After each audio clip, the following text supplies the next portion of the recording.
journée. C'est bon. Merci parce que c'est bien passé. Fait qu'on puisse bien partager la parole et fait qu'on puisse, bien comprendre et qu'elle reste à jamais gravée dans notre tête. Au nom de Jésus-Christ, Amen. Amen. Seigneur, je te remercie pour cette journée. Merci parce que tu nous as gardés, protégés. Tu nous as renouvelé le souffle de vie. Nous te demandons pardon, Seigneur, pour tout ce que nous avons fait qui ne te plaît plus. Je te prie, Seigneur, pour que cette parole puisse rester gravée dans notre cœur et qu'on puisse bien la comprendre et la mettre en pratique. Au nom de son Jésus-Christ. Amen. Amen. C'est mieux que la parole soit gravée dans nos cœurs ou bien dans nos têtes. Mon cœur. Papa, Hein, Wendy? Mon cœur. D'accord. Parce que c'est la parole est gravée seulement dans nos têtes. Je crois que ce n'est pas suffisant. C'est bien que ça soit dans nos têtes, mais il faut que ça descende dans nos cœurs. Parce que ça s'efface beaucoup plus rapidement dans la tête que dans le cœur. Bon. Qu'est-ce qu'on avait vu la dernière fois?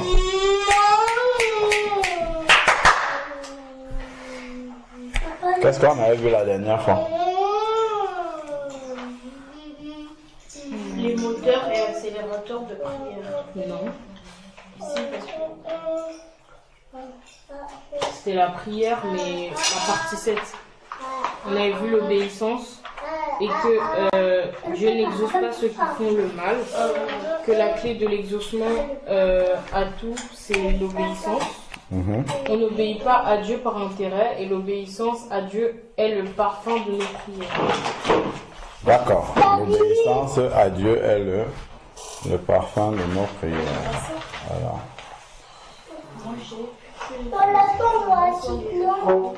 Donc,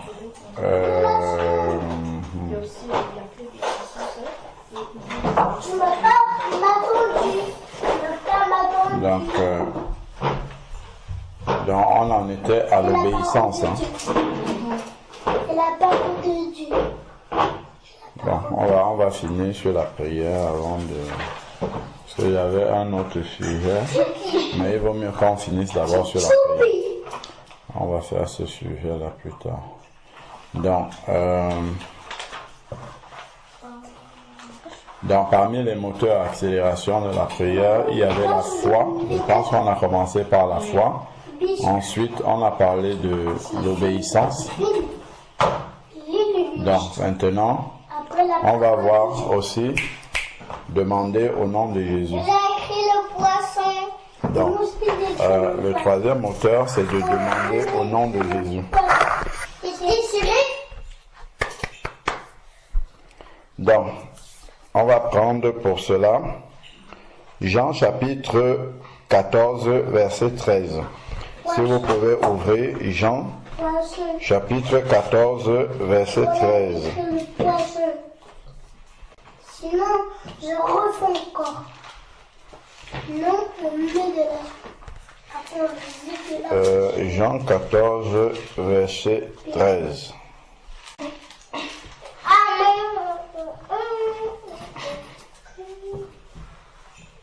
Regardez, c'est la parole de Dieu. Est-ce que c'est de la paix? Oui, j'ai mon cousin Elisabeth. Non, donnez-moi une seconde. C'est la parole de Dieu. Donc, ok. Donc, on a dit Jean combien? Jean chapitre 14, verset 13. Jean 14, verset 13. Alors, Jean 14, verset 13.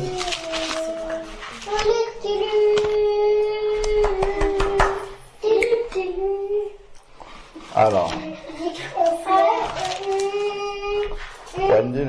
Jean 14, verset 13. Jean 14, verset 13, vas-y. Père. Donc, on va commencer au verset 12. Jean 14, 12, 13. En vérité, je vous le dis, Celui qui croit en moi fera aussi les œuvres que j'ai faites, et il en fera de plus grands. Parce que je m'en vais à mon Père, et tout ce que vous demanderez en mon nom, je le ferai afin que le Père soit glorifié dans le Fils. Verset 14. Si vous demandez quelque chose en mon nom, je le ferai. Voilà. Donc, on comprend que un autre accélérateur de prière, c'est demander au nom de Jésus. C'est pour ça que quand on prie, toujours on dit au nom de Jésus. Donc, il faut noter déjà, tout ce que nous demandons à Dieu,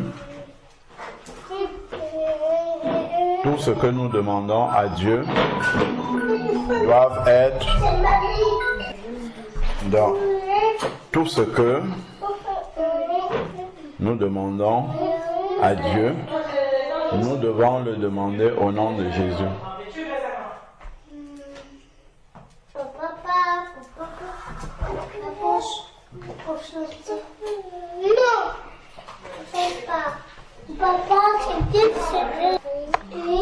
Donc, tout ce que nous demandons, nous devons le demander au nom de Jésus. Pourquoi? Amen. Parce que... Oui, c'est ça, au nom de Jésus, Amen. La prière, toujours au nom de Jésus, Amen. Oui. C'est pour parler à Dieu, il faut passer par Jésus. Oui. Et pourquoi? Oui. Parce que nous ne vient au Père que pour Jésus.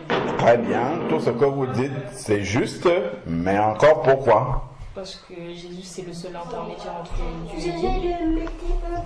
Oui, voilà, très bien. Donc, Jésus est le seul intermédiaire entre les hommes et Dieu. En fait, quand je dis pourquoi, tout ce que vous avez dit, c'est juste. C'est que lorsque, en fait, l'homme pécheur ne peut pas s'adresser à Dieu qui est saint. Donc, c'est pour cette raison-là que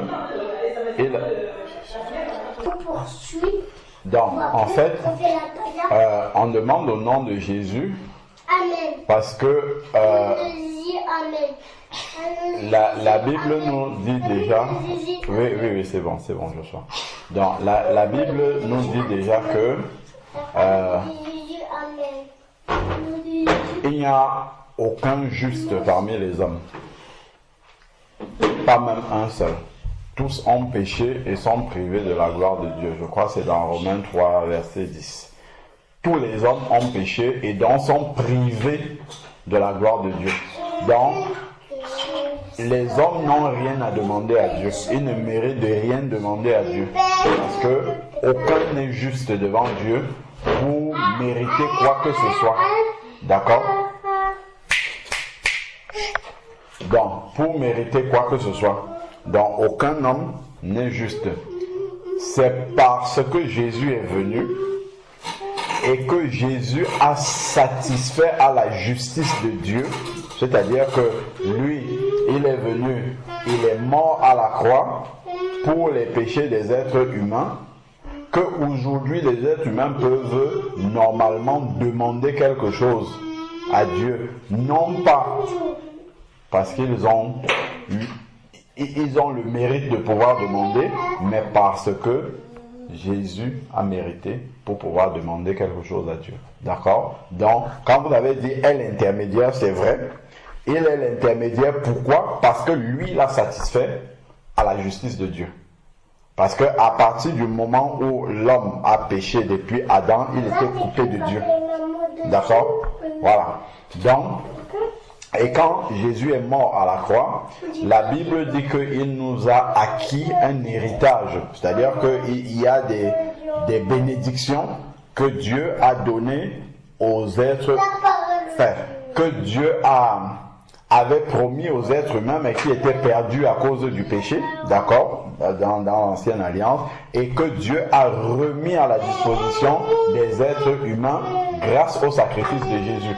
C'est pour ça qu'il y a des versets dans la Bible, notamment dans le livre de Romains, qui disent que les saints, dans ceux qui ont cru en Jésus, ont un héritage. D'accord? Par exemple, quand tu Par exemple, si tu es un enfant de Dieu, tu pries au nom de Jésus, tu obtiens la guérison. La guérison, ça fait partie de l'héritage que Christ a acquis à la croix. Mais si Jésus n'était pas mort à la croix, tu pries pour obtenir la guérison, tu n'as aucun mérite de recevoir ça. D'accord? Mais c'est parce que Jésus a acquis cette guérison à la croix que si tu pries aujourd'hui au nom de Jésus, alors tu reçois la guérison. C'est un exemple. Si tu pries au nom de Jésus pour demander quelque chose à Dieu qui est conforme à la volonté de Dieu, il va t'accorder en se souvenant que Jésus a payé le prix pour cela. D'accord? Que Jésus a payé le prix pour cela. Donc, c'est pour cette raison-là que, parce que déjà, Dieu est saint et l'être humain est pécheur. Donc, l'être humain étant pécheur ne peut pas se présenter même déjà, sans même dire, formuler un besoin, une requête. L'être humain pécheur déjà ne peut pas se présenter devant un Dieu saint. Il va mourir. D'ailleurs, c'est ce qu'on voyait dans l'ancienne alliance. Quand Dieu descendait sur le mont Sinaï, Dieu avait demandé à Moïse de faire un périmètre autour de la montagne de Sinaï et que personne ne traverse ce périmètre-là. Il avait dit que si quelqu'un traverse la ligne que Moïse a tracée, là il meurt. Même les animaux. Si un animal traversait la ligne là, il mourrait. Et Dieu a dit que seul Moïse doit monter sur cette montagne-là pour le rencontrer. C'est à ce point-là que Dieu est saint. Donc imagine alors tu vas venir te présenter comme ça devant Dieu pour lui poser même une question ou bien lui demander quelque chose, tu vas mourir. Il va te foudroyer, tu vas mourir. Dans le comment ça s'appelle?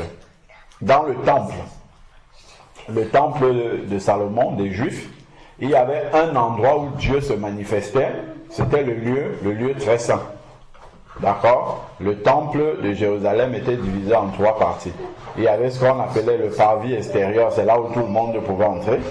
Ensuite, il y avait le lieu saint, c'était un lieu déjà très sanctifié, ce sont les sacrificateurs qui entraient là-bas. Les communs du peuple n'entraient pas là-bas, c'est vraiment ceux qui servaient Dieu. Et ensuite, maintenant, on avait le lieu très saint, où une seule personne pouvait entrer là-bas, c'était le souverain sacrificateur, donc le chef de tous les sacrificateurs, et il entrait là-bas seulement une fois par an pour demander pardon à Dieu pour les péchés du peuple.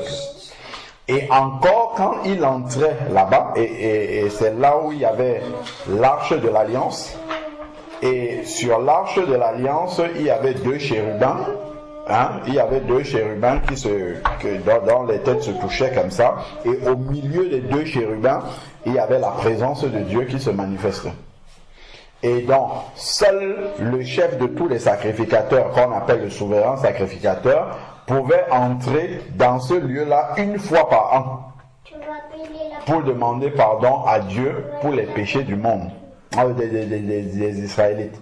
Et quand il entrait, on lui attachait au pied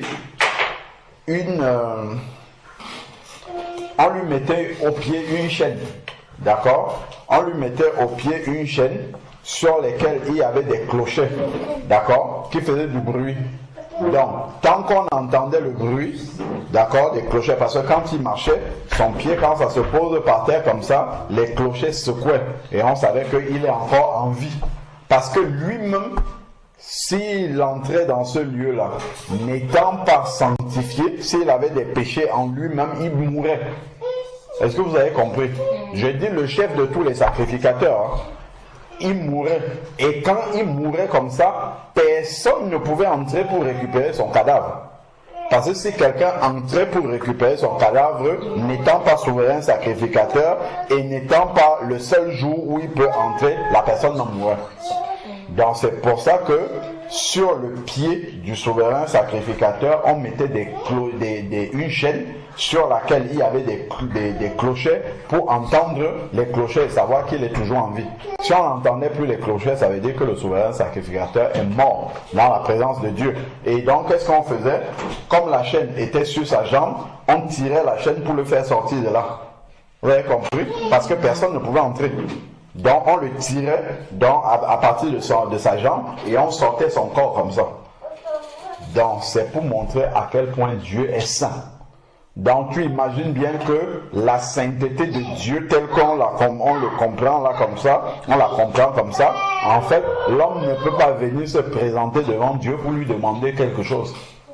Donc c'est grâce au sacrifice de Jésus justement que l'homme aujourd'hui, vous imaginez un peu quand on est en train de louer et adorer le Seigneur là, si c'était comme dans l'ancienne alliance là, c'est que dès que tu sors un peu, attendez, on va un peu lire un passage. Prenons un peu Lévitique chapitre 10.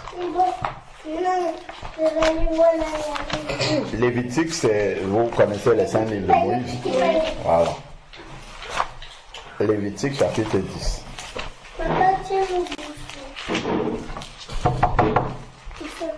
Lévitique chapitre 10. On prend du verset 1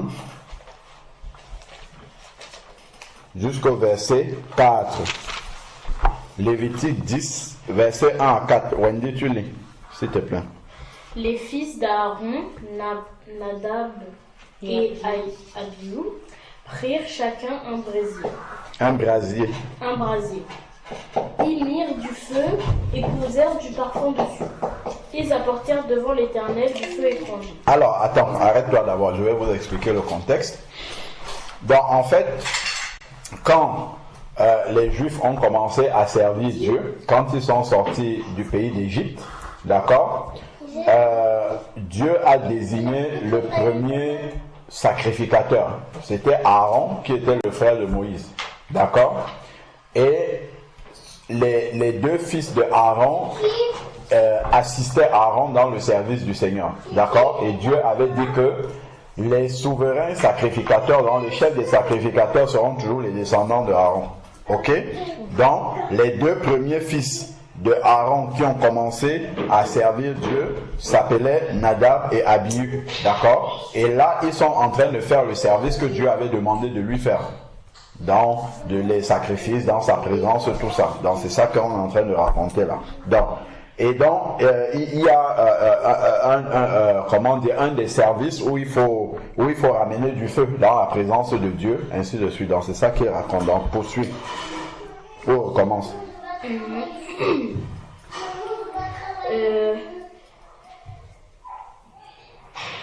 Ils apportèrent devant l'Éternel du feu étranger, ce qu'il ne leur avait point ordonné. Voilà. Alors le feu sortit de devant l'Éternel et les consumit. Ils moururent devant l'Éternel. Arrêtons-nous là. Donc, vous imaginez, Dieu m'appelle, moi, d'accord, pour le servir, pour prêcher la parole de Dieu, par exemple, d'accord. Je prends vos deux frères là, ok, pour venir m'assister lorsque je suis en train de prêcher la parole de Dieu, par exemple, là comme je te demande de lire là, je demande à Élie de lire, d'accord, ok, après à Joshua peut-être de chanter un cantique pendant que je suis en train de prier par exemple, là ils sont en train de m'assister. Sauf que quand ils viennent le faire, ils n'ont pas demandé pardon à Dieu pour leur propre péché. Je donne un exemple qui peut arriver là maintenant. S'il n'y avait pas le sang de Jésus, c'est ça qui se passe. Regardez qu'il est en train de lire la parole de Dieu comme ça, pam, il tombe dans la présence de Dieu, il meurt. Vous imaginez ça? Ils ont quand même obéi de venir servir Dieu, mais comme ils ont quelque chose qui n'est pas dans la volonté de Dieu, tout de suite, Dieu n'a même pas prévenu que, attention, il faut demander pardon. Non, ils sont morts tout de suite. C'est comme ça que la justice de Dieu était. Et ce sont les enfants du chef des sacrificateurs.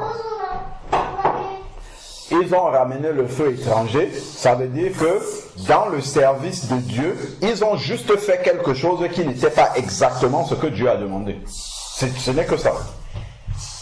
Et Dieu les a frappés, ils sont morts. C'est grâce au sacrifice de Jésus que Dieu ne fait plus ça. Sinon, dès que tu viens dans la présence de Dieu, tu commences à prier. Si peut-être tu dis quelque chose qui sort de ta bouche et qui n'est pas vrai dans ton cœur, tu meurs tout de suite. On serait tous morts. Oh oui, c'est que peut-être les gens ne prient même plus. C'est que les gens ont peur de prier. C'est dans Exode chapitre 20, justement, quand Dieu est descendu sur le mont Sinaï pour donner les 10 commandements. Quand Dieu est descendu sur le mont Sinaï, la montagne a commencé à trembler. La montagne tremblait. Et les Israélites eux-mêmes ont dit que Dieu ne nous parle pas. Toi, Moïse, monte dans sa présence, écoute ce qu'il a nous dit et viens nous dire. Tellement la présence de Dieu est redoutable. Donc c'est grâce au sacrifice de Jésus qu'aujourd'hui on peut parler à Dieu, parce que Dieu, il ne nous regarde pas nous. S'il nous regardait nous, il devait nous consumer comme Nadab et Abihu. Il pense à ce que Jésus a fait à la croix et il est apaisé et il écoute ce qu'on a dit. Donc c'est pour ça qu'on prie au nom de Jésus. Si tu ne pries pas au nom de Jésus, au mieux Dieu il se souvient de ce que Jésus a fait et il te laisse tranquille. Il ne va pas exaucer ta prière, mais il ne va pas te consumer parce qu'il se souvient. Si Jésus n'avait pas accompli le sacrifice, il te foudroie. Lis la suite. On avait dit jusqu'au verset 4. Verset 3 maintenant. Donc il mourut devant l'Éternel. Moïse dit à Aaron, ce que l'Éternel a dit. Lorsqu'il dit, je serai sanctifié par ceux qui s'approchent de moi, et je serai glorifié en présence de Dieu. Aaron garda le silence, et Moïse appela Michaël et Elstaphon, fils d'Uziel, oncle d'Aaron, et il leur dit, approchez-vous, emportez vos frères, vont au sanctuaire hors du camp. Aïe, vous voyez en plus, c'est-à-dire que Nadab et Abihu sont morts dans la présence de Dieu. Même leur papa n'avait même pas le droit de pleurer. Il n'a même pas commencé à pleurer. Moïse, qui était leur oncle, parce que Moïse est le frère de Aaron, il a vu ses neveux tomber. Il a juste dit à leur père, c'est ce que Dieu avait dit. Donc on ne jouait pas avec la présence de Dieu. Les gens n'ont pas commencé à dire, ouais, mais comment ce Dieu-là, il peut faire... Non. Moïse a simplement dit à son frère, c'est ça que Dieu avait dit, qu'il ne faut pas venir plaisanter dans sa présence. Donc il a frappé et il a appelé les oncles de celui qui est mort. Et lui-même, ils n'ont pas commencé à pleurer, oh non, non, il a appelé les oncles, enlever leur corps de là et amenez-les hors du camp. Donc sortez de la maison, sortez de... Parce que le fait qu'ils avaient le feu étranger, même leur corps pouvait entraîner le jugement de Dieu sur le peuple. C'est pour ça qu'on les a amenés en dehors je dis leur cadavre, juste le cadavre des personnes qui n'avaient pas été correctes dans la présence de Dieu. Tu imagines, tu meurs, tu n'as même pas le droit d'être enterré avec ta famille. On amenez-le loin d'ici. Parce que c'est pour montrer vraiment à quel point Dieu est saint et combien grand est ce que Jésus a réussi à faire, qui fait en sorte qu'aujourd'hui on peut prier Dieu vraiment dans la sérénité, dont le sacrifice de Jésus est immense, ce qu'il a fait. Donc aujourd'hui, on peut se mettre dans la présence de Dieu et prier. Donc c'est pour cette raison-là que nous devons prier au nom de Jésus. Parce que par nous-mêmes, si nous venons, c'est comme ça là que Dieu va nous prendre. S'il n'y a pas Jésus, Dieu va nous prendre comme nous voyons là. Vous avez compris? Voilà. D'où c'est important le nom de demander au nom de Jésus. D'accord? Et bien entendu, il y a une autre raison aussi. Prenons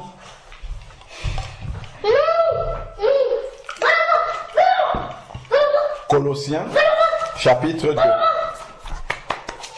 Colossiens chapitre 2. verset 15. Colossiens chapitre 2. Colossiens chapitre 2. Donc, il faut toujours se rappeler que Dieu, il est comme ça. Puisque nous confessons que Dieu est le même hier, aujourd'hui et éternellement, donc Dieu est toujours aussi saint que lorsque Nadab et Abihu se sont présentés devant lui. Dieu, lui, n'a pas changé, il est toujours comme ça. Mais c'est grâce au sacrifice de Jésus. Mais nous ne devons pas abuser du sacrifice de Jésus. Vous comprenez? Donc, Colossiens chapitre 2, on a dit, vers le verset 15. Alors, qu'est-ce que nous disons? Prenons à partir du verset 13.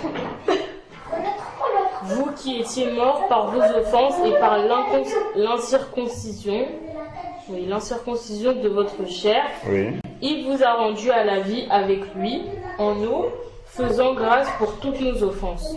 Il a effacé l'acte dont les ordonnances nous condamnaient et qui subsistait contre nous, et il l'a détruit en le clouant à la croix. Oui, il a effacé dans nos péchés. Ensuite, il a dépouillé les dominations et les autorités et les a livrées publiquement en spectacle en triomphant d'elles par la croix. voilà. Donc, le verset 15 dit qu'il a dépouillé les principautés et les pouvoirs et les a publiquement livrés en spectacle en triomphant d'elles à la croix. En gros, ça veut dire simplement qu'il a vaincu Satan et ses démons à la croix. D'accord? Lorsque tu pries, et que Dieu exauce, Satan peut bloquer la réponse de Dieu. Vous avez déjà entendu ça? Que lorsque tu pries et que Dieu t'exauce, Satan pouvait bloquer la réponse à ta prière. Je dis pouvait avant ça, avant que Jésus ne cloue Satan comme ça avec ses démons. On peut voir ça dans le livre de Daniel. Vous avez déjà vu ça?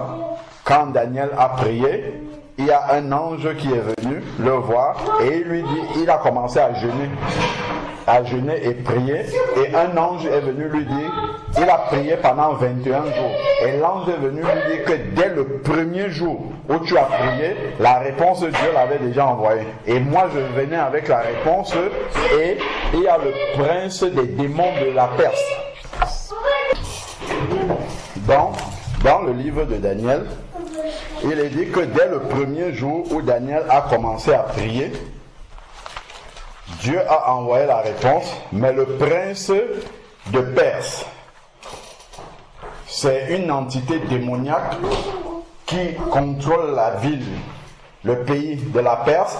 Quand l'ange venait avec la réponse de Dieu, il a été intercepté par le prince des démons du pays de Perse et il a combattu. Et Dieu a envoyé d'autres anges pour venir combattre, afin que la réponse parvienne à Daniel. Et donc la réponse a traîné parce qu'il fallait qu'il finisse le combat d'abord avec Satan. Donc c'est vraiment pour montrer que Satan peut bloquer des exaucements. Attendez, on va trouver ce passage-là. Alors,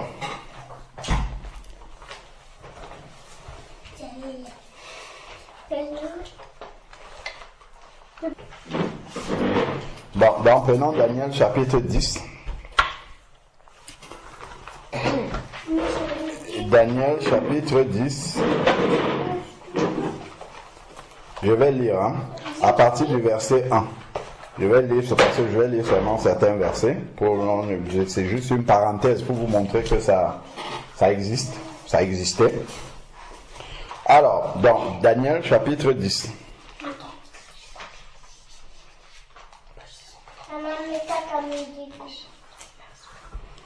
Daniel chapitre 10.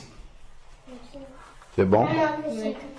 Alors, la 3e année de Cyrus, roi de Perse, d'accord, une parole fut révélée à Daniel, qu'on nommait Belchazzar, comme Shadrach, Meshach et Abednego, qui étaient les noms que les Babyloniens leur avaient donnés. Donc, cette parole est vraie. Il y aura un grand combat. Il saisit cette parole et comprit la vision. Donc Dieu a parlé à Daniel, d'accord? Et donc il a compris. Et qu'est-ce que Daniel a fait? En ce temps-là, moi, Daniel, je fus 3 semaines dans le deuil. Donc, c'est le jeûne et la prière qu'il appelle le deuil, d'accord? Donc, je ne mangeais aucun mets délicat. Il n'entra ni viande ni vin dans ma bouche et je ne me fis aucune onction jusqu'à ce que les 3 semaines soient accomplies. Donc il ne mangeait pas de viande, il est devenu comme vegan. N'est-ce pas? Pendant 3 semaines. Ok, il ne mangeait pas de viande, il ne mangeait pas de nourriture compliquée. C'était ça son jeûne, il a fait ça pendant 3 semaines. Bon, après il y a plusieurs choses qu'il a vues. Donc, si on avance maintenant au verset 8, au verset 7, d'accord? Verset 7, moi Daniel, je vis seul la vision, donc bon, il a raconté la vision avant, d'accord? Moi Daniel, je vis seul la vision et les hommes qui étaient avec moi ne virent pas la vision. C'est probablement Shadrach, Meshach et Abednego ne virent pas la vision, mais il fut saisi d'une grande frayeur. Donc il raconte la vision avant. Il fut saisi d'une grande frayeur et prit la fuite pour se cacher. Ok? Donc, il y avait quelque chose de sensationnel qui se passait. Je restais moi seul et je vis cette grande vision. Les forces me manquèrent, mon visage pâlit et fut décomposé et je n'eus plus aucune force parce que Dieu lui montrait des choses terribles et il était effrayé par ce que Dieu lui montrait. D'accord? C'est pour ça qu'il est dans cet état. Ensuite, maintenant, verset 9. J'entendis le son de ces paroles. Parce que c'est important de dire au nom de Jésus Amen, mais il faut comprendre pourquoi on le dit et peser vraiment l'importance de ce qu'il y a là-dedans. D'accord? Donc, ensuite, ici, j'entendis le son, nous sommes au verset 9 de Daniel 10, j'entendis le son de ces paroles, et comme j'entendis le son de ces paroles, je fus frappé d'étourdissement, face contre terre. Et voici qu'une main me toucha et me mit tout tremblant sur mes genoux et les paumes de mes mains. D'accord? Maintenant, le verset 11, c'est ce que j'étais en train de vous dire tout à l'heure. Puis il me dit, ça c'est l'ange qui vient, Daniel, homme bien-aimé, comprends les paroles que je vais te dire et tiens-toi debout à la place où tu es, car je suis maintenant envoyé vers toi. Donc c'est un envoyé de Dieu, un ange. Ok? Je suis maintenant envoyé vers toi. Lorsqu'il m'eut dit cette parole, je me tins debout en frémissant. Verset 12. Il me dit, d'accord, Daniel, sois sans crainte, car Daniel a dit qu'il a été dans le deuil pendant 3 semaines. Ok? Mais l'ange, quand il vient ici, donc au bout de 3 semaines, ok, il lui dit ici, car dès le premier jour où tu eus à cœur de comprendre et de t'humilier devant ton Dieu, tes paroles ont été entendues. Dès le premier jour, ok, ces paroles avaient déjà été entendues par Dieu. Et c'est à cause de tes paroles que je suis venu. D'accord? Donc, Dieu a entendu les paroles de Daniel, dans les prières de Daniel, et il a envoyé un ange pour répondre à Daniel. Ok? Donc, ensuite maintenant, verset 13, voilà ce que je vous ai expliqué tout à l'heure. Le chef du royaume de Perse m'a résisté 21 jours. Donc il a combattu pendant 21 jours avec le chef du royaume de Perse. Il ne s'agit pas du roi Cyrus. C'est un démon qui est sur la ville, qui règne sur le pays de la Perse. Donc quand Daniel a commencé à prier, Dieu a envoyé l'ange pour répondre à sa prière, d'accord, pour lui révéler ce qu'il demandait à Dieu, et il a été bloqué à l'entrée du pays parce que Daniel était dans le pays, on nous a dit ça au début, d'accord. Donc quand c'est un peu comme si dans le monde physique, tu arrives à la frontière des États-Unis et puis tu trouves la police là-bas et puis le combat commence avant que tu n'entres. Ok? Donc, il a trouvé ce démon-là qui était le prince du royaume de Perse. C'est lui le chef de tous les démons qui sont en Perse. Il a trouvé et il a combattu avec lui pendant 21 jours. C'est ça qu'il dit ici. Mais voici, le combat était rude, mais voici Michel, l'un des principaux chefs, ça c'est le chef maintenant des anges de Dieu, ok? L'un des principaux chefs est venu à mon secours. Donc Dieu a vu que cet ange-là qui était envoyé vers Daniel était en combat depuis 21 jours. Dieu a envoyé le renfort et il a envoyé un chef des anges, Michel, d'accord, qui est venu en renfort. Donc, est venu à mon secours et je suis demeuré là auprès des rois de Perse. Là, c'est les rois des démons de Perse, d'accord? Et je suis venu maintenant pour te faire comprendre ce qui doit arriver à ton peuple dans les temps à venir, car il y a encore une vision pour ces jours-là. Là, il est venu lui révéler ce qui va arriver dans la fin des temps. Et c'est pour ça que le chef des démons de Perse ne voulait pas le laisser passer. Donc on comprend en fait que c'est de cette manière-là, pratiquement, que quand Dieu exauce une prière, Satan peut bloquer la prière. Ok? Mais, comme c'est au nom de Jésus, et que Jésus a vaincu déjà Satan, c'est comme si ce combat-là, il a terminé. Quand tu dis au nom de Jésus, tu rappelles à Satan que c'est pas la peine d'essayer de faire ce que tu as fait là, à l'ange qui venait avec la réponse, parce que Jésus t'a déjà vaincu. Donc, et c'est au nom de Jésus. Donc, c'est comme si Jésus, son vainqueur, se met devant lui et lui dit, recule, tu laisses passer. Parce que toi, tu es vaincu, tu n'as plus rien à dire là. Tu laisses passer la réponse et la réponse arrive directement. Vous comprenez à quel point c'est important quand on dit au nom de Jésus, là tu dors, avant de dormir tu dis Seigneur garde-moi, étends ta main sur moi, que je puisse dormir en paix, au nom de Jésus, amen. En fait tu ne te rends pas compte de ce que ça veut dire au nom de Jésus. Ça veut dire que vraiment les paroles que tu viens de dire sont scellées d'une manière que Satan ne peut pas s'opposer à ça. Il ne peut pas s'opposer à l'exaucement. Tes paroles vont monter directement au Seigneur et la réponse du Seigneur va arriver directement, conduit par le nom de Jésus toujours.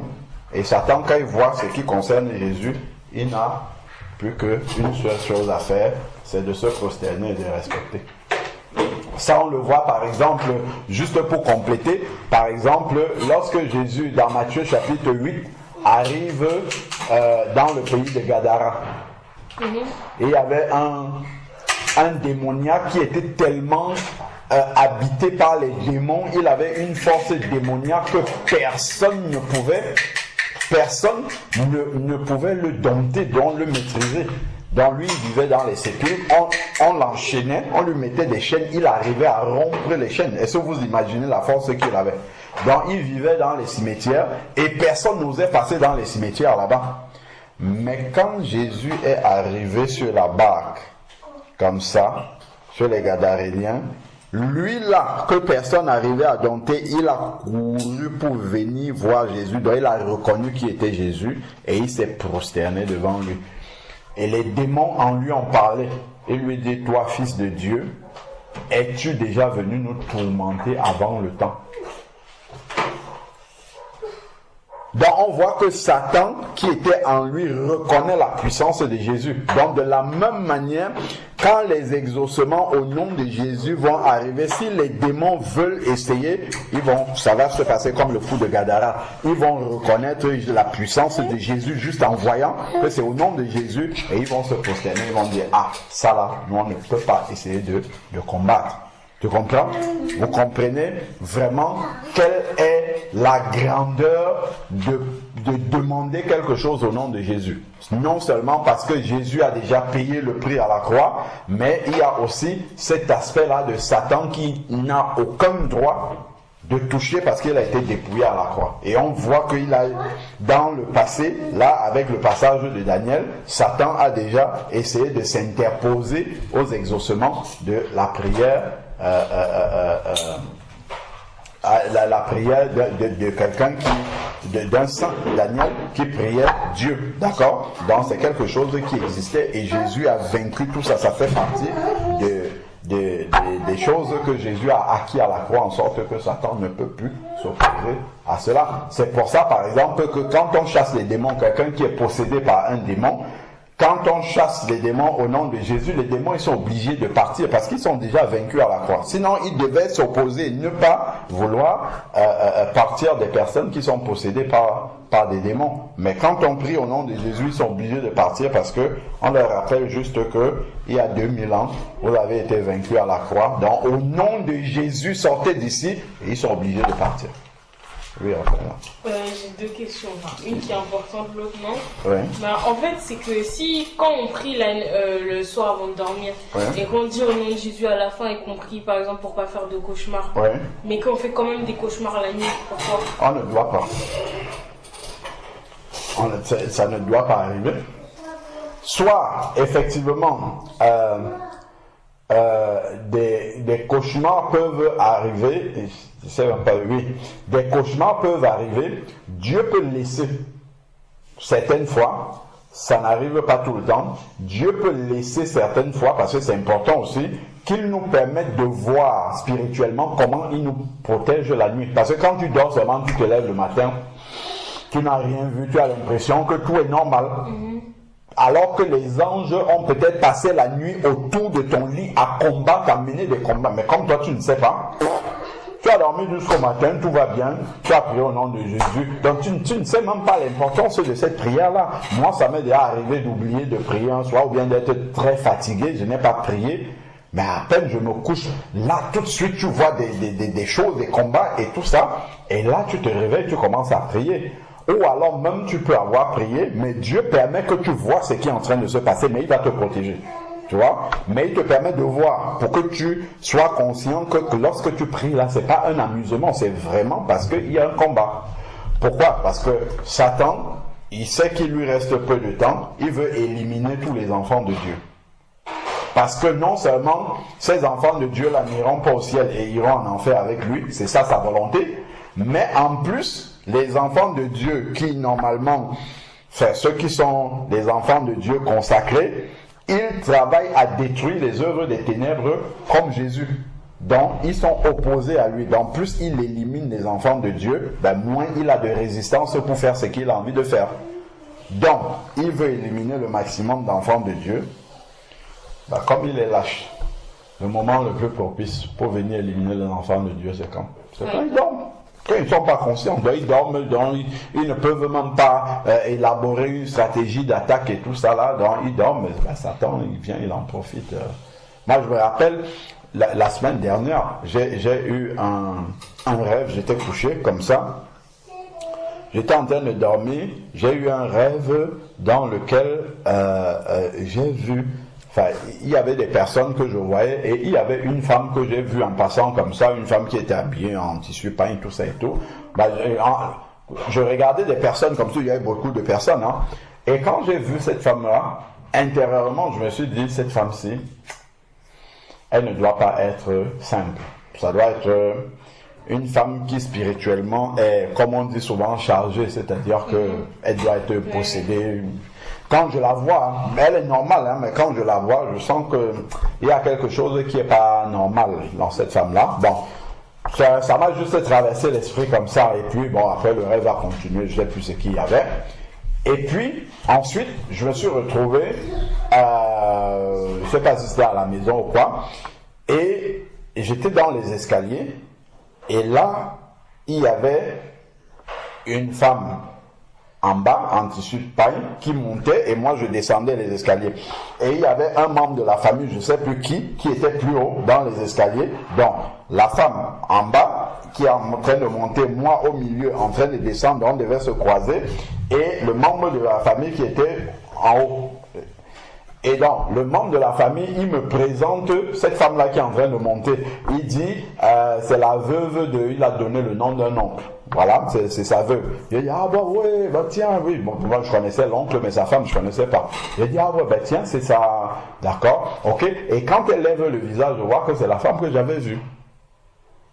D'accord. Je vois que c'est la femme que j'avais vue. Donc, elle est en train de monter, moi je suis en train de descendre. Et je me souviens que c'est cette femme que j'avais vue. Ça, c'est dans le songe. Hein. Et là, maintenant, je veux embrasser cette femme-là, puisque c'est censé être ma tante, ou bien la femme de mon oncle. Donc, au moment où je l'embrasse comme ça, cette forte pensée-là me revient à l'esprit que cette femme-ci doit être chargée. Et quand je l'embrasse comme ça, je commence à parler en langue. Et immédiatement, elle se transforme en démon. Et le parler en langue que j'avais dans le rêve commence à se manifester physiquement. Et maman couchée à côté de moi entendait ce que je disais. Je me suis réveillé en parlant en langue directement. Ça, en fait, ça montre que même quand on est endormi, et d'ailleurs même quand on est endormi, Satan essaye de venir justement nous séduire, nous combattre. Cette femme-là, c'est forcément, il a pris le visage de quelqu'un, c'est un démon qui a pris le visage de Satan, il se déguise en ange de lumière, donc il peut prendre le visage de n'importe qui. Surtout quelqu'un que tu aimes peut-être. Satan a pris le visage de ma propre maman pour venir essayer de me séduire dans le rêve. Mais si, justement, quand tu es connecté avec Dieu et que tu pries justement au nom de Jésus, c'est à ce moment-là, parfois, Jésus peut ne pas bloquer Satan, mais te permettre de pouvoir combattre toi-même et voir que ce n'est pas parce que je dors tranquillement toutes les nuits que tout se passe bien. En fait, ces jours-là, il peut ne pas envoyer les anges pour combattre, mais toi te laisser combattre en son nom. Comme ça, tu vois ce qui se passe là toutes les nuits quand tu es en train de dormir, parce que Satan, il ne se fatigue jamais. Si on lit dans Matthieu chapitre 4, quand il vient tenter Jésus dans le désert, il n'est pas venu une seule fois. Il vient, Jésus Jésus le confond, il revient une deuxième fois, il revient une troisième fois. S'il revient 3 fois pour Jésus, à plus forte raison, non. Il ne va pas se fatiguer, donc il va toujours venir. Donc, toutes les fois quand nous dormons, Satan vient toujours. Il vient parce qu'il sait que c'est le moment où nous sommes le plus faibles. En fait, normalement, c'est le moment où nous sommes le plus faibles. Mais il oublie quelque chose, c'est que même si nous dormons, Jésus, le Saint-Esprit, ne dort pas. Comment je peux être endormi et commencer à parler en langue? Moi, je suis endormi, je suis fatigué. Je ne peux pas, moi-même, je ne peux même pas imaginer que je peux commencer à faire ça. Je n'ai même pas la lucidité de pouvoir le faire. Et qu'est-ce qui fait que je commence à parler comme ça? C'est juste le Saint-Esprit, parce que lui, il voit ce qui est en train de se passer. Donc, le nom de Jésus, il voit ce qui est en train de se passer, Jésus, et il déclenche ça en toi directement, parce que le Saint-Esprit est là. Et tout ça là, c'est ce que Jésus a acquis à la croix. S'il n'y avait pas ça, c'est que le chrétien, il se couche comme ça, il dort. C'est que le matin, on ramasse seulement les cadavres des chrétiens. Que Satan que Satan a tué. Vous voyez combien est important le sacrifice de Jésus, et dont le nom de Jésus que nous utilisons aujourd'hui rappelle la défaite de Satan à la croix. Et ça, ce que je vous dis, ce sont des choses concrètes et pratiques. Là, je vous ai raconté un série, il y en a plusieurs comme ça où je me retrouve en train de combattre la nuit, ainsi de suite. Ça, c'est parce que je sais que je peux prier au nom de Jésus? Vous aussi. Celui qui ne sait pas. Moi, j'ai une tante. Non, pas une tante. La sœur de mon grand-père maternel qui a dormi et dans son sommeil, on est venu lui donner du poison. Elle a mangé ou elle a bu. Je ne sais plus si c'était dans la nourriture ou dans la boisson. Et le lendemain, quand elle s'est réveillée en vrai, elle a partagé ça à quelqu'un, comme ça. Mais elle a commencé à avoir mal au ventre. Et elle a dit à quelqu'un que dans son sommeil, on lui a donné quelque chose à manger. On l'a amenée à l'hôpital et elle est morte. Tout de vrai. Tant si elle priait au nom de Jésus, Jésus n'aurait jamais pu permettre une chose pareille.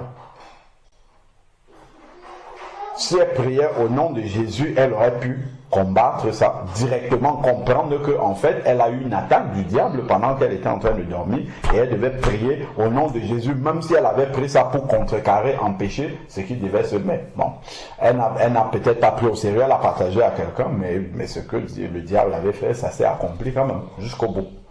Donc, c'est vraiment nous rappeler que le nom de Jésus, ne prenons pas ça à la légère. Hein. La Bible dit dans Jean chapitre 10, vers le verset 10, que le diable ne vient que pour égorger et tuer. L'ennemi vient pour égorger et tuer. Donc s'il a la possibilité de tuer un chrétien, il va le faire. Soit par un accident de circulation, soit il vient et t'attaque dans ton sommeil, soit voilà. Et tout ça, c'est le nom de Jésus qui empêche, qui met la limite. Parce que Jésus a vaincu. Mais si on néglige de prier au nom de Jésus. Oui. Mais comment on peut dire ça? Parce que si jamais c'est... par exemple, quand quelqu'un meurt, mais il peut mourir, je sais pas... soit par un accident de voiture ou par une autre chose. Si par exemple c'est un accident de voiture et que la personne est en train de conduire et bam, elle fait l'accident, elle meurt. Soit, mais parce que souvent quand les gens ils meurent, on dit que oui, c'est Dieu qui donne la vie et c'est lui qui reprend. Mais après on dit aussi que c'est Dieu qui peut permettre que Satan, c'est Dieu qui peut laisser mourir une personne et parce que c'est son temps de mourir. Son temps de retourner vers Dieu. Et du coup, pourquoi on dit ça? Parce que si jamais la personne fait l'accident, elle meurt, on va pas dire que c'est Dieu qui l'a tué, mais c'est Dieu qui a repris. On dit que c'est Dieu qui a repris, mais en même temps on dit que c'est Dieu qui a laissé mourir cette personne. D'accord, tiens. Ça c'est une bonne question. Lorsque on lit dans le psaume chapitre 90, le psaume 90 dit que le nombre de nos jours s'élève à 70 ans, n'est-ce pas? Et les plus robustes, 80. Donc, le minimum que Dieu donne, que lui, il veut donner à un être humain sur la terre, c'est 70 ans. Donc, si tu meurs avant, il y a plusieurs raisons qui peuvent arriver. Ça, c'est ce que Dieu lui veut, ça, dans sa volonté. Si tu ne respectes pas la parole de Dieu, Satan peut... La parole de Dieu, ça fait partie de même le manger et le boire. Hein. Tu peux avoir des maladies. Dieu dit d'être sobre. Si tu manges beaucoup et mal, tu peux attraper des maladies qui conduisent à la mort. Tu ne respectes pas. Dieu demande de respecter les autorités. Tu ne respectes pas la limitation de vitesse. Tu es dans le péché et puis tu peux faire un accident, tu meurs. Donc, en fait, ton manque de respect de la parole de Dieu ouvre une porte au diable et le diable peut anticiper ta mort. Tu vois? Et à ce moment-là, Dieu ne peut pas intervenir parce que tu n'es pas dans sa volonté. Donc, quelquefois, il peut faire des exceptions. Mais quand tu es hors de la volonté de Dieu, Dieu ne peut pas intervenir parce que Satan même peut accuser Dieu. Or, il ne faudrait jamais que Satan ait un motif valable d'accuser Dieu. Donc, Dieu, dans ces cas-là, il va laisser que ça arrive. Mais en fait, c'est Satan qui t'a poussé. Par exemple, quelqu'un qui se suicide, on ne peut pas dire que c'était la volonté. Ou un jeune qui meurt. Un jeune qui meurt à la fleur de l'âge, ça ne peut pas être la volonté de Dieu d'envoyer quelqu'un sur la terre à 15 ans, à 16 ans, à 17 ans, la personne meurt. Ça ne peut pas être la volonté de Dieu du tout. Mais le fait que Dieu ait laissé, parce qu'au final, c'est Dieu qui donne le souffle de vie et c'est lui qui le reprend, parce que Satan n'a pas l'autorité de reprendre le souffle de vie peut te pousser à mourir, mais le souffle, le retrait du souffle, ce n'est que Dieu qui peut retirer tel qu'il a donné. Donc, si les conditions,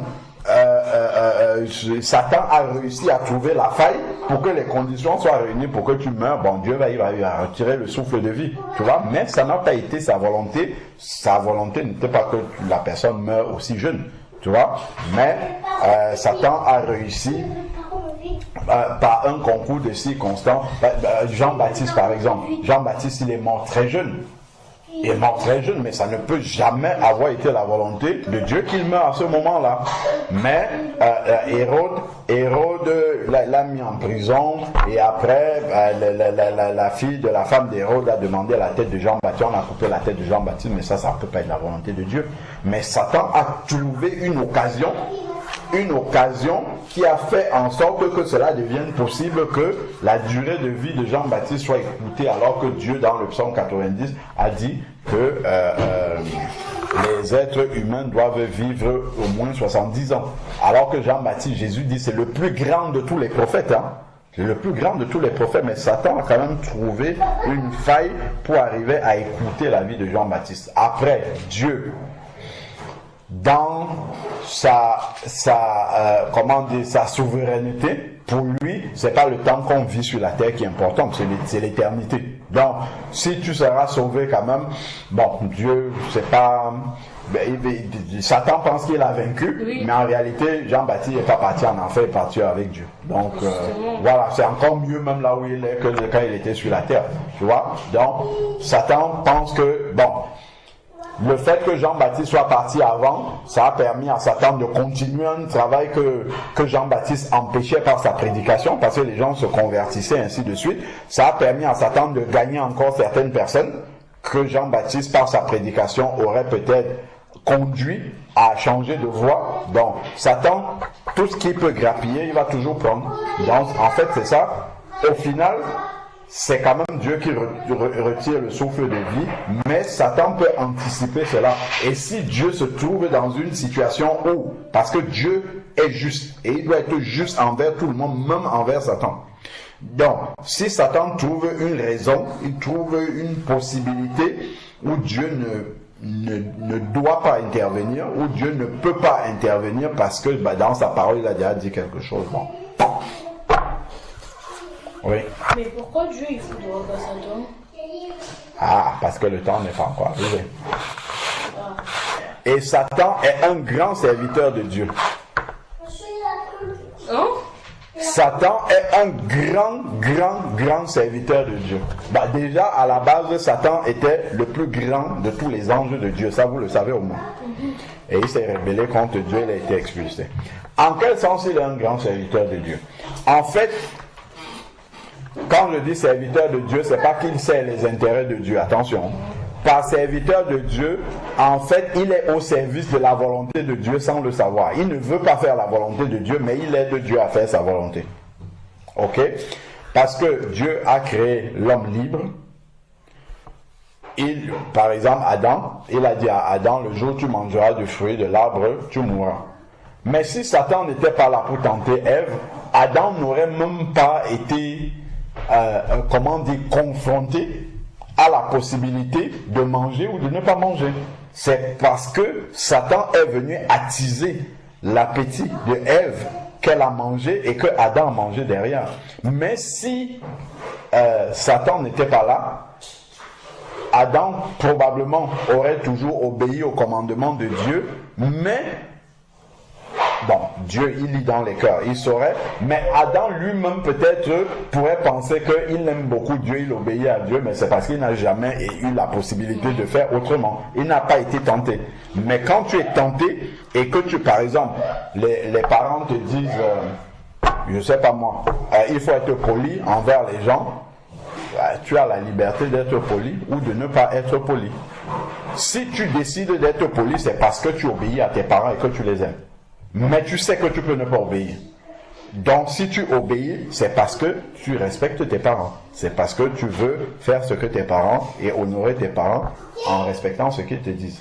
De la même manière, ben Adam, s'il n'avait pas quelqu'un qui le séduise, ben on ne saurait pas ce qu'il y a réellement dans son cœur. Est-ce qu'il obéit réellement parce qu'il aime Dieu et qu'il veut respecter, ou alors voilà. Il obéit parce qu'il n'a pas d'autre choix. Parce qu'il n'a pas d'autre choix. Et on voit par exemple lorsque Jésus va revenir. Lorsque Jésus va revenir sur la terre pour établir son règne de 1000 ans, la Bible dit dans Apocalypse chapitre 20 qu'un ange va enchaîner Satan pendant 1000 ans. N'est-ce pas? Donc, et les gens vont continuer à vivre sur la terre, donc ceux qui n'ont pas été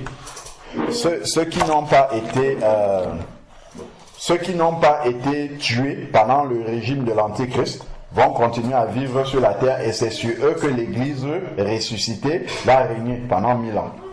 Ces gens-là, Jésus est le roi des rois sur la terre pendant 1000 ans, Satan est enchaîné, ben ces gens-là, ils vont toujours aimer Jésus. Pendant 1000 ans, ils vont aimer Jésus. Mais ils aiment Jésus, c'est beaucoup plus simple pour eux d'aimer Jésus que nous qui avons vécu avec le diable dehors. C'est pour ça qu'à la fin des 1000 ans, la Bible dit que Satan a été relâché pour un peu de temps. Et il va essayer de séduire ces gens-là. Et il va séduire plusieurs parmi ces gens-là. Mais quand Satan était là, n'était pas là, la Bible dit, parmi eux, le plus jeune avait au moins 100 ans. Donc il n'y avait pas le péché, donc les gens, c'est à cause du péché que les gens meurent. Hein, voilà. Comme il n'y avait pas le péché, le plus jeune de ces personnes-là, à 100 ans, était encore là. D'accord? Donc là maintenant, quand on relâche Satan pour un peu de temps, c'est pour permettre à Satan... C'est pour permettre à Satan de les tester.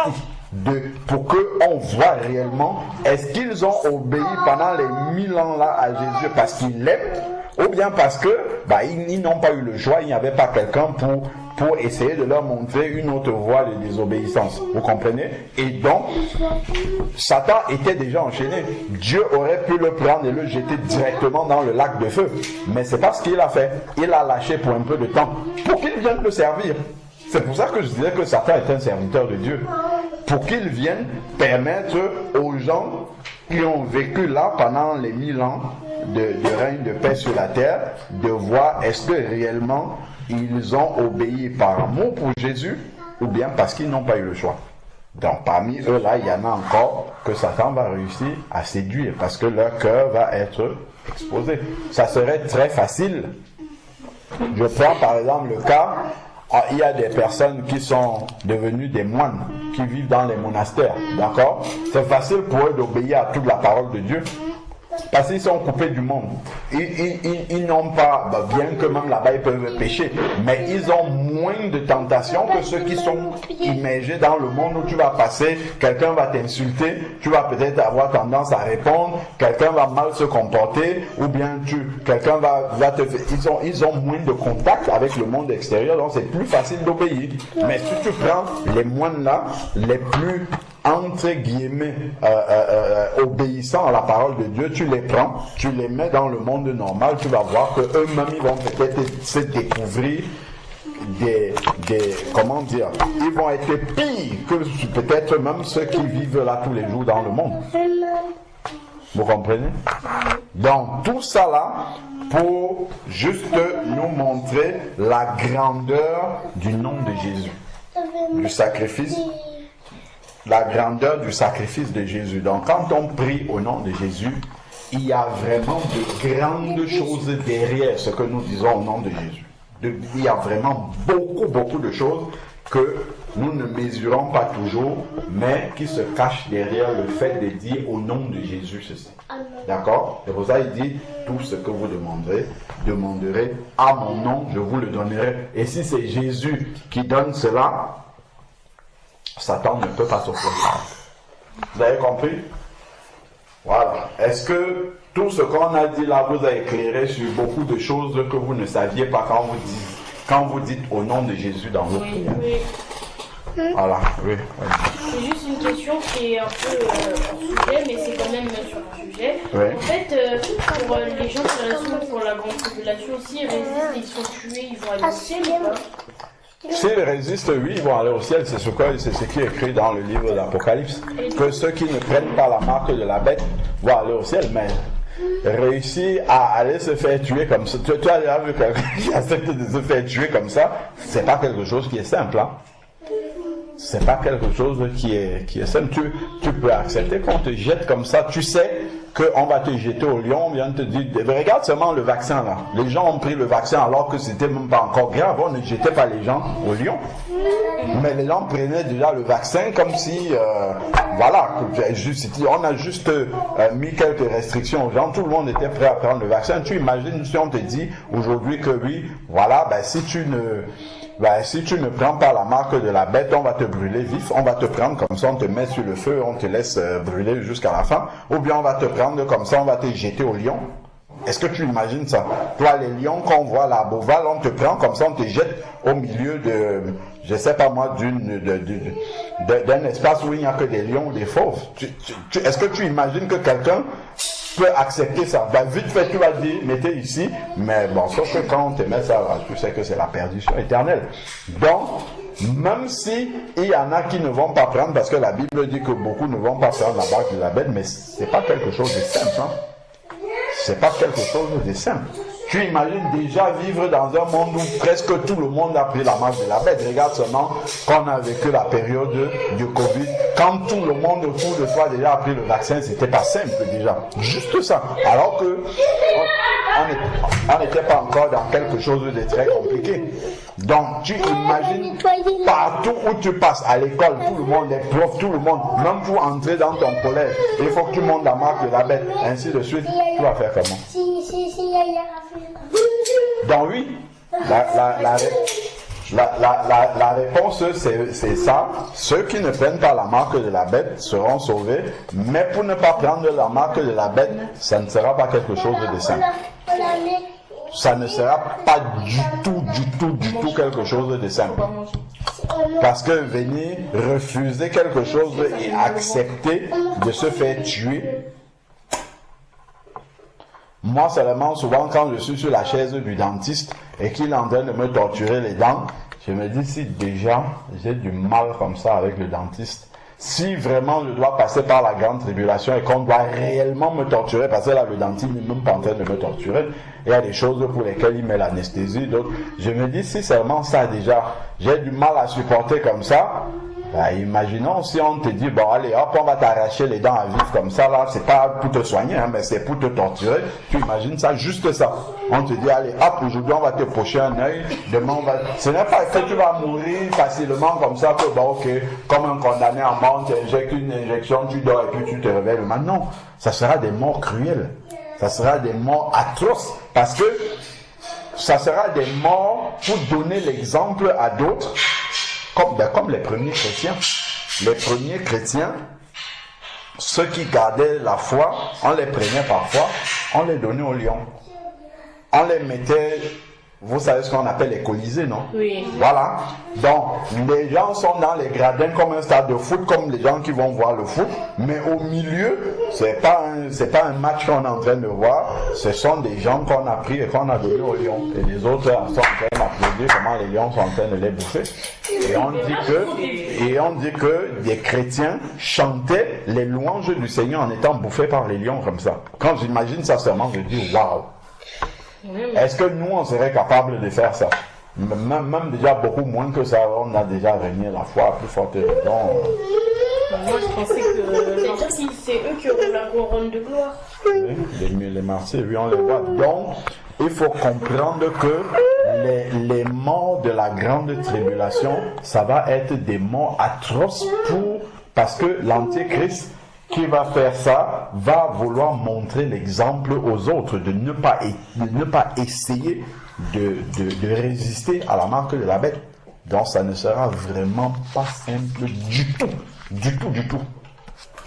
Parce que quand on voit les films de l'enlèvement, c'est juste on prend les gens, on attache leur non, ça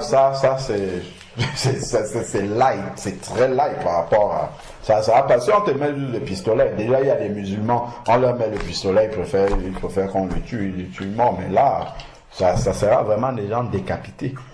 Tu imagines, on te coupe, on te tranche une jambe à vif comme ça aujourd'hui, on te laisse. Demain, on vient, on te poche un œil. Après. Ça, c'est. C'est pour ça qu'il faut faire pour partir. Ah oui, non, il faut partir dès le début. Ah oui, non, là, quand tu vois ça, il faut vraiment partir dès le début, comme tu as dit. Faut pas attendre de partir avant, après. Ça. Et même le pasteur Marcelo aussi l'avait dit que si il y a des chrétiens qui disent par exemple que oui, de toute façon même si c'est pas grave, si jamais je pars pas maintenant, je partirai après. Je partirai après. Il a dit que si tu as déjà des intentions comme ça, tu vas même pas partir parce que tu pourras pas supporter tout ce qui va venir. Ah bah oui, c'est ça. Surtout de savoir ce qui va arriver. Parce que quand tu le sais, c'est beaucoup plus grave. Parce que tu sais ce qui va arriver.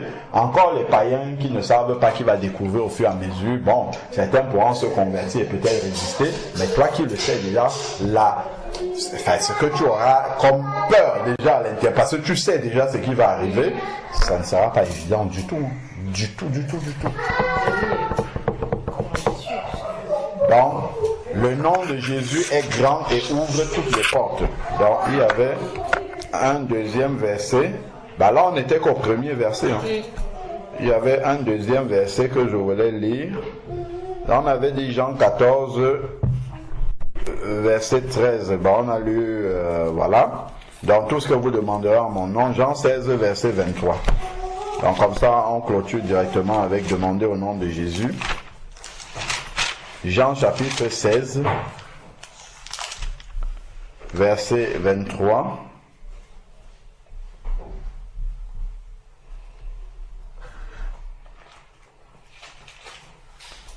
Tu as retrouvé Wendy, Jean chapitre 16, verset 23. Oui.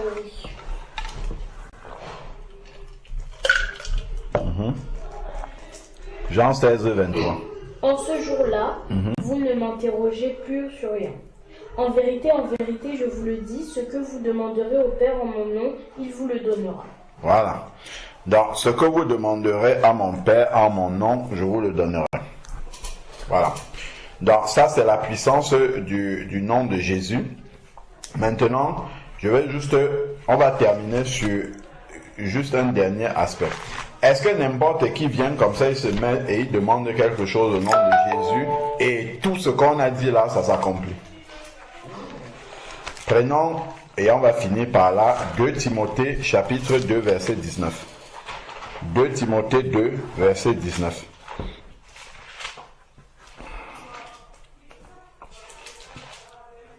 « 2 Timothée chapitre 2 verset 19.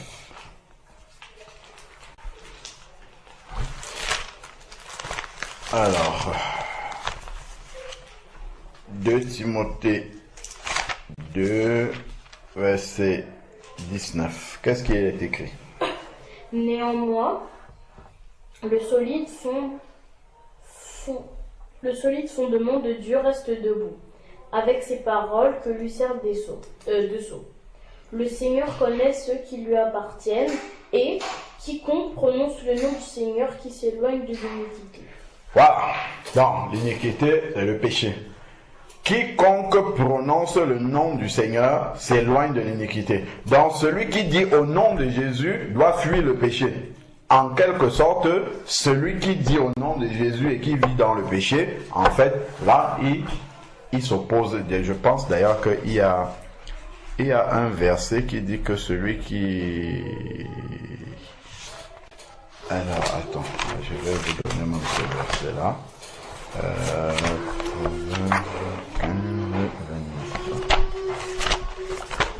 Donc, celui qui prononce le nom du Seigneur doit s'éloigner de l'iniquité, du péché. D'accord? Donc, tu ne dis pas au nom de Jésus et tu vis dans le péché. Ça, Satan va rigoler et il va faire ce qu'il a fait sans problème, sans aucun problème. Donc, c'est le fait de vivre, de dire au nom de Jésus et de respecter les commandements de Jésus qui font en sorte que Satan ne pourra pas faire ce qu'il veut faire. D'accord? Sinon, tu dis le nom de Jésus, ça sera comme si tu dis le nom de Wendy ou bien de Rafaela ou non. Voilà. Des noms qui n'ont aucune puissance en eux-mêmes. Donc, au nom de Jésus n'a d'autorité et de puissance que si tu obéis à ce Jésus-là. On se rappelle. Attends, je vous dis même on se rappelle. Vous avez déjà entendu parler des fils de Séva? Non. Bon, on va finir par là. Je vais vous montrer des gens qui ont prononcé au nom de Jésus. On va d'abord lire, attends, c'est Proverbe 15, verset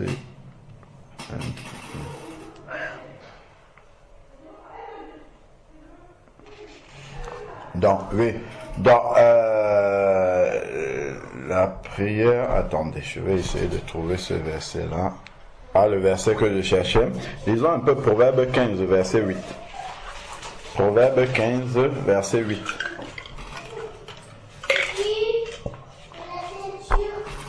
Proverbe 15, verset 8.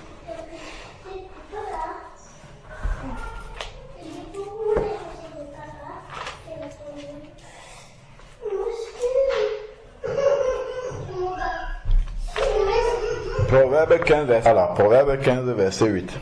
La voix, le sacrifice des méchants est en horreur à l'Éternel, mais la prière des hommes droits lui est agréable. Voilà. Donc, la prière, ce qu'il appelle sacrifice, c'est la prière. La prière des méchants est, d'autres versions, dit est une abomination pour le Seigneur. D'accord? Donc, si tu dis au nom de Jésus, alors que tu ne respectes pas la vie que Jésus demande, en fait, ça ne fait pas peur au diable et c'est en horreur à l'Éternel.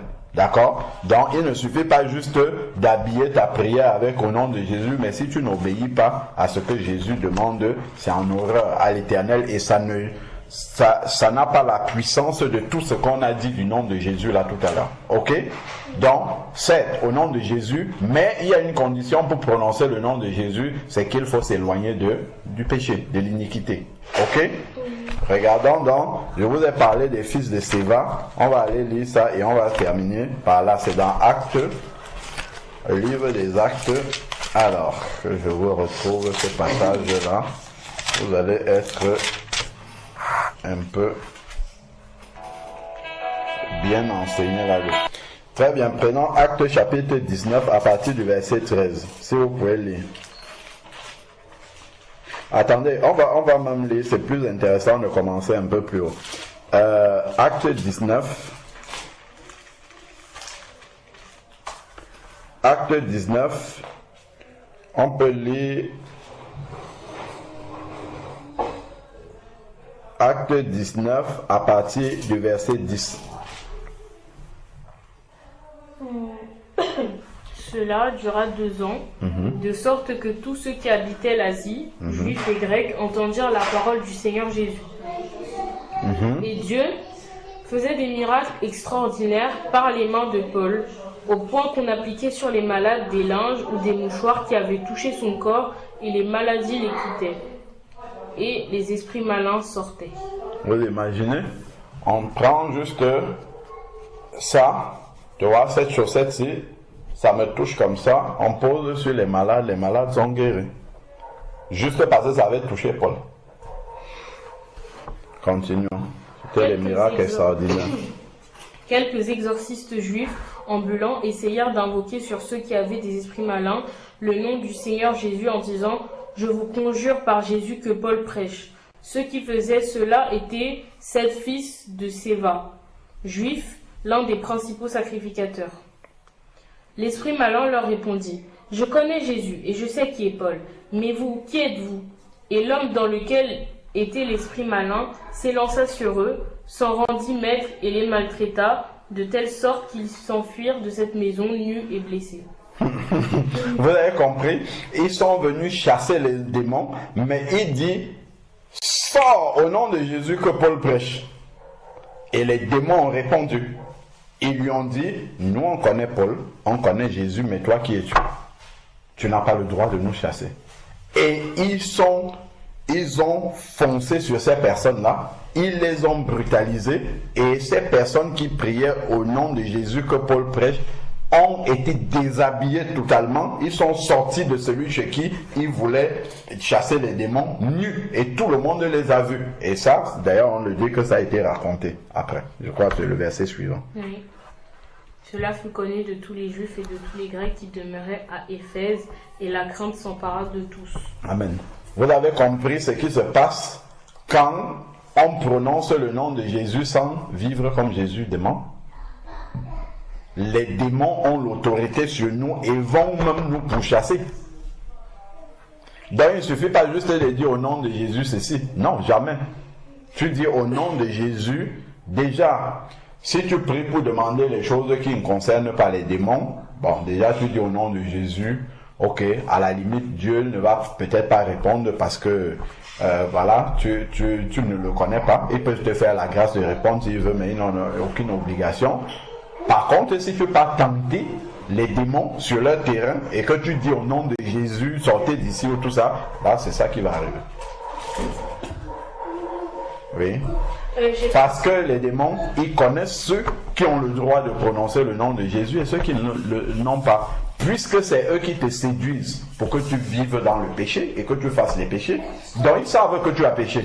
Donc si toi-même, le même là, tu reviens pour leur dire sortez au nom, ils vont dire mais attends, toi tu es dans le péché comme nous. De quel droit tu viens nous dire ça? Vous voyez? Voilà. Question. J'ai pas compris quand il disait... quand il disait au nom de Jésus, Paul prêche. Non, relis ce qui est écrit. Quelques exorcismes, nous sommes au verset 13, acte 19, verset 13. Quelques exorcismes, les exorcistes, ce sont les gens qui chassent les esprits mauvais. Hein. Ça existe, il n'y a pas que les chrétiens qui font ça, les catholiques, les musulmans, tout ça. Chacun essaye de chasser les esprits mauvais. Mais il y a un seul qui est au-dessus, c'est Jésus. D'accord? Donc, quelques exorcistes juifs ambulants entrepris d'invoquer sur ceux qui avaient les esprits mauvais, donc ceux qui étaient possédés par les démons, le nom du Seigneur Jésus. En disant, donc, ils ont compris parce qu'ils ont vu les miracles que Paul et les autres disciples faisaient au nom de Jésus. Ils ont cru que bon, il suffit de dire au nom de Jésus et les esprits vont obéir, comme pour Paul. Et maintenant, eux ici, ils ne peuvent pas dire au nom de Jésus parce qu'eux, ils ne vivent pas avec Jésus, ils ne connaissent pas Jésus. D'accord? Mais ils ont vu Paul faire ça. Donc là, maintenant, ils viennent, ils disent aux démons, je vous adjure par Jésus, celui que Paul prêche, parce que eux-mêmes ils n'obéissent pas à la parole de Jésus, donc eux ils ne connaissent pas personnellement Jésus, mais ils savent que Paul prêche souvent Jésus et on voit les miracles s'accomplir. D'accord? Donc c'est pour ça qu'ils disent au nom de Jésus. Il y avait beaucoup de gens qui s'appelaient Jésus, comme Jésus Barabbas par exemple. Jésus et tout ça, même dans la Bible, il y a d'autres Jésus. D'accord? Mais il précise bien que c'est celui que Paul prêche, parce que quand Paul prêche au nom de ce Jésus-là, on voit les miracles. Donc il pensait qu'il suffit juste de dire aux démons, de leur préciser lequel Jésus il parle, et que ça suffit pour qu'ils parlent. Au contraire, les démons disent, mais attends, toi vous n'avez aucune autorité. Donc il ne suffit pas juste de dire au nom de Jésus, il faut avoir reçu l'autorité de Jésus pour le dire. Tu peux rester ici, quelqu'un vient et dit au nom de la loi je vous arrête, je vous amène en prison. S'il n'est pas en tenue, c'est parce qu'il est peut-être en tenue, il montre sa carte de service, que tu vas accepter que effectivement c'est un policier dont il a le droit de m'amener.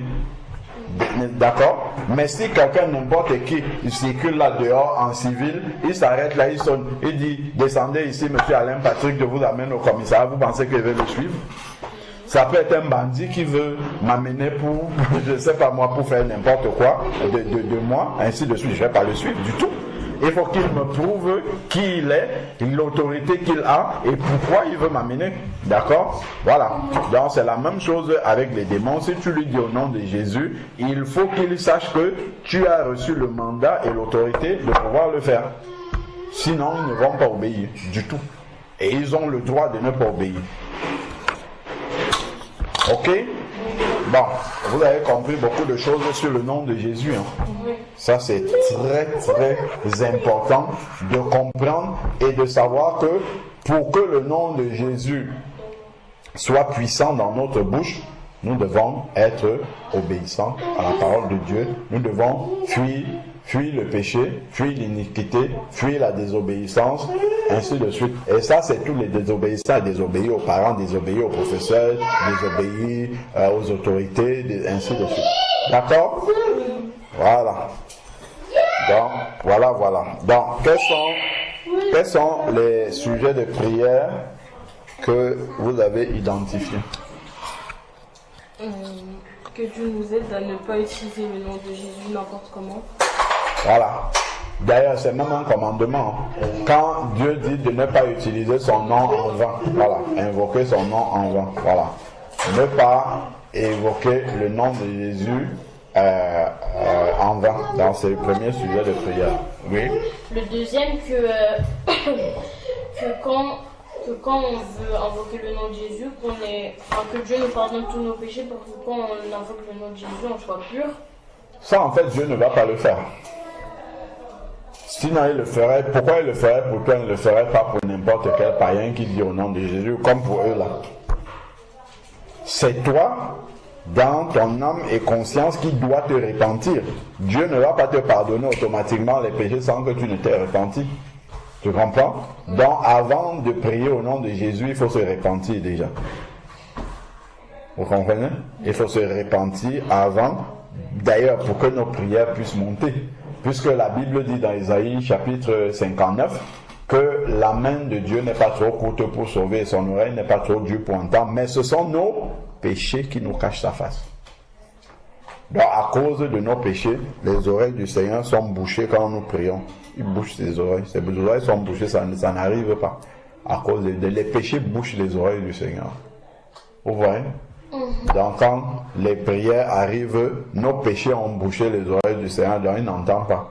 Donc quand tu te répands, ça débouche les oreilles du Seigneur et là, les prières peuvent arriver dans ses oreilles, d'accord? Mais sinon les péchés c'est comme, qu'est-ce qu'on met souvent dans les oreilles là dans l'avion?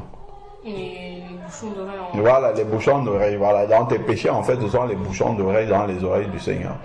Donc c'est les bouchons là, et quand tu te répands, il enlève les bouchons et là tes prières peuvent arriver.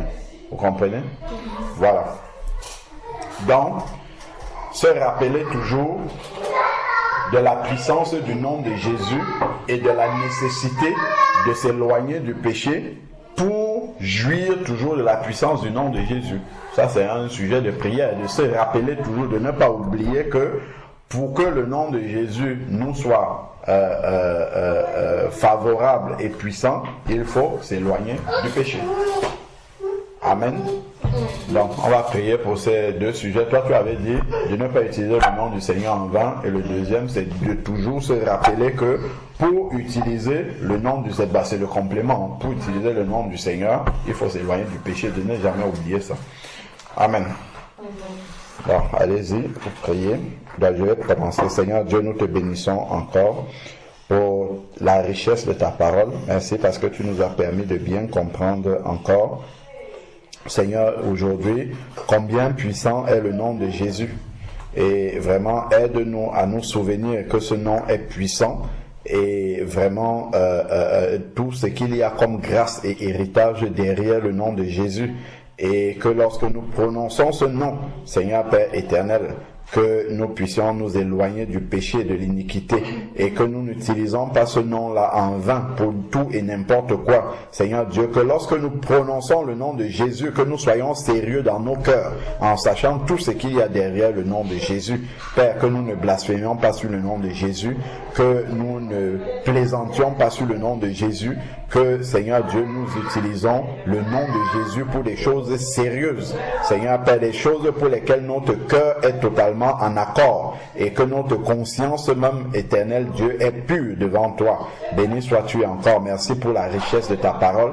Merci parce que tu nous enseignes encore pour que nous puissions faire les choses bien en les comprenant et en les utilisant à bon escient. Seigneur Père éternel, que ton saint nom soit béni. Encore que ces paroles ne s'envolent pas de nos cœurs, mais qu'elles qu'elle puisse toujours y demeurer, Seigneur Père éternel, que cela puisse toujours être conservé dans nos cœurs, monter dans nos consciences. Continue à nous instruire sur ces paroles, Seigneur Dieu, et que nous puissions marcher vraiment de victoire en victoire, Seigneur Père éternel, que nous puissions jouir de tout ce que tu as acquis à la croix et qui nous est donné par la puissance de ton Saint-Nom, au nom de Jésus-Christ. Amen.